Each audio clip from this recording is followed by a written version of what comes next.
दोस्तों एक बार फिर से स्वागत है प्रजापति न्यूज में।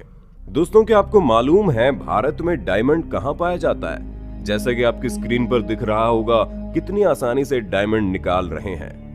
दोस्तों जब बात हीरे की आती है तो पहले के समय में हीरे सिर्फ भारत में ही पाए जाते थे।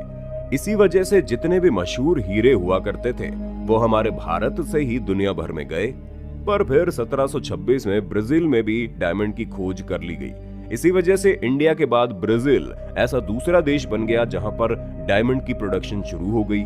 उस वक्त भारत की कृष्णा और गोदावरी नदी के किनारे हीरे पाए जाते थे। अब ये तो हुई पुराने जमाने की बात, लेकिन अगर हम इस समय की बात करें तो हमें पूरा यकीन है कि आप में से अधिकतर लोग ये जानना चाहेंगे कि इस वक्त भारत हीरे के उत्पादन में किस स्थान पर है और हमारे भारत में ऐसी कौन सी जगह है जहां पर हीरे पाए जाते हैं और क्या आप उस जगह पर जाकर हीरे की खुदाई कर सकते हैं। तो दोस्तों आपको इन सभी बातों के बारे में बताने के लिए मैं यानी आपका दोस्त विशाल प्रजापति अपने इस वीडियो के साथ हाजिर हूँ। लेकिन हाँ, वीडियो शुरू करने से पहले एक छोटी सी रिक्वेस्ट है। वीडियो के नीचे रेड कलर का सब्सक्राइब बटन दिख रहा होगा, उस पर क्लिक करके सब्सक्राइब कर लें और साइड में बेल आइकॉन भी दिख रहा होगा, उस पर भी क्लिक कर लें ताकि आपको वीडियो मिले सबसे पहले।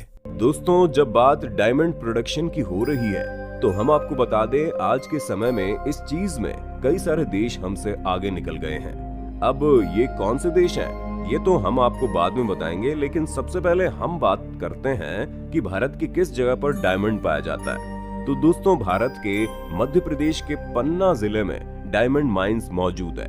अब दोस्तों पन्ना में मौजूद जो हीरे की खदानें हैं उसके बारे में आप कुछ अहम जानकारियां ले लीजिए। जहां सबसे पहले तो हम आपको बता दें कि पन्ना जिले में उथली हीरे की खदान में कोई भी इंसान खुदाई कर सकता है। दरअसल पन्ना में दो तरह की हीरा खदानें हैं, एक गहरी और दूसरी उथली। अब अगर गहरी खदानों की बात करें तो यहाँ पर कई फीट तक खुदाई की जा सकती है। रास्ते में किसी भी चट्टान जैसी अड़चन नहीं आती है और इस तरह की खदानों में कोई बड़ी कंपनी सरकार से लाइसेंस लेकर खुदाई का काम करती है।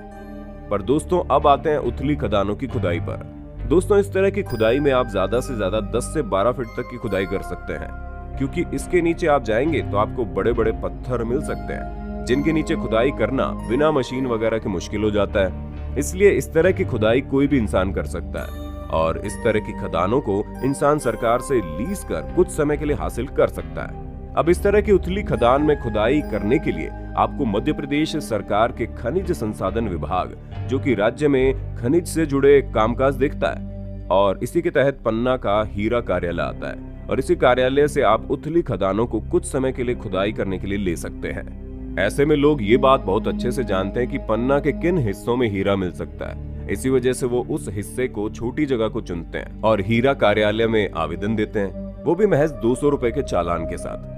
अब आवेदन देने का मतलब यही है कि वो सरकार से इस जगह पर हीरे की खुदाई करने की परमिशन लेना चाहते हैं और अगर कार्यालय आवेदन ठीक ठाक लगता है तो 1 साल के लिए वो जमीन आवेदन देने वाले शख्स को मिल जाती है। अब जिसे वो जमीन मिली है ये उस पर निर्भर करता है कि वो खुदाई कैसे करेगा। अब इसके लिए कई सारे लोग खुद खुदाई करते हैं और कुछ मजदूर लगवा कर खुदाई का काम शुरू करते हैं। अब आप में से कई सारे लोगों को दिमाग में ये सवाल होगा कि कितनी खुदाई करने पर हीरा मिलता है। तो हम आपको बता दें ये बात बिल्कुल भी जरूरी नहीं कि आप जहां पर जमीन लेकर खुदाई करेंगे आपको हीरा मिल ही जाएगा। पूरा किस्मत पर डिपेंड करता है। पर सामान्य तौर पर 8-10 फीट की खुदाई करने के बाद मिट्टी के पास छोटे छोटे हीरे मिल जाते हैं। अभी कुछ महीने पहले पन्ना जिले में 50 लाख का हीरा पाने वाले पप्पू यादव का ये कहना है कि मिट्टी को निकालकर जितने भी कंकड़ पत्थर होते हैं उन्हें धोना पड़ता है, फिर जैसे गेहूं को बीना जाता है वैसे ही उस पूरी छाल को फैलाकर बीना जाता है और अगर किस्मत में हीरा होता है तो मिल जाता है। दोस्तों आपके दिमाग में ये सवाल उथल पुथल कर रहा होगा कि जिस पप्पू यादव को हीरा मिला है क्या उसे हीरे के सारे पैसे मिल जाएंगे? तो दोस्तों हीरा मिलने के बाद हीरा कार्यालय जाना पड़ता है। वहाँ पर हीरे की पहचान करने वाले पारखी लोग उसे देखते हैं, उसके रंग, साइज और आकार को देखकर उसकी क्वालिटी तय करते हैं और हर 3 महीने में हीरा कार्यालय में इकट्ठा हुए हीरों की नीलामी होती है और उस नीलामी में सूरत, मुंबई, दिल्ली और पन्ना के कई व्यापारी शामिल होते हैं। नीलामी में मौजूद सभी हीरों को देखते हैं और फिर एक एक करके बोली लगाते हैं। जो व्यापारी सबसे ज्यादा बोली लगाता है वो उसे पा लेता है। अब पप्पू यादव के हीरे की कीमत तो 50 लाख आंकी गई है, लेकिन ये हीरे की नीलामी में शुरू होने वाली बेसिक कीमत नहीं है। इससे थोड़ी कम कीमत पर नीलामी शुरू होगी जो 50 लाख या उससे ज्यादा तक पहुंचेगी और अगर कोई व्यापारी 50 लाख तक नहीं पहुंचेगा तो ये पप्पू यादव पर निर्भर करता है कि वो इस हीरे को बेचना चाहते हैं या नहीं। अगर वो चाहें तो कम कीमत में भी इसे बेच सकते हैं या फिर अगली नीलामी तक इंतजार कर सकते हैं।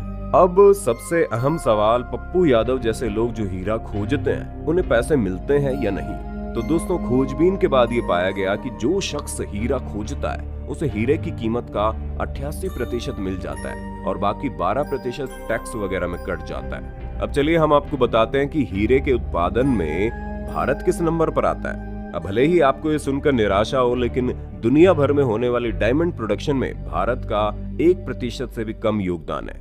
इस मामले में रशिया 31% और बोत्सवाना 20% योगदान देता है, यानी कि दुनिया का 50% डायमंड इन दोनों देशों से ही आता है।